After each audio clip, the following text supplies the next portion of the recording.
Setelah bertahan cukup lama di zona merah atau beresiko tinggi penyebaran COVID-19, Kota Palembang berdasarkan data Dinas Kesehatan tidak termasuk dalam zona merah dari beberapa wilayah di Sumatera Selatan karena penurunan kasus yang terjadi.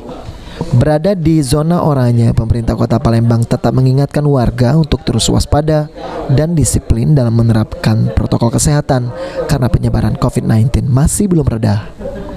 Pengetatan PPKM level 4 pun tetap diberlakukan sesuai dengan instruksi pusat hingga tanggal 23 Agustus mendatang. Untuk pelonggaran aktivitas masyarakat, pemerintah Kota Palembang masih harus menunggu instruksi pusat. Dari data Dinas Kesehatan Sumsel, sebelumnya ada 13 kabupaten kota dari 17 daerah di Sumatera Selatan yang berstatus zona merah COVID-19.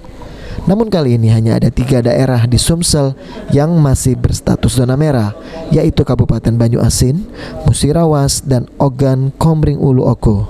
Sedangkan 12 kabupaten kota lainnya berstatus zona oranye termasuk Kota Palembang. Sedangkan 2 daerah lainnya berstatus zona kuning.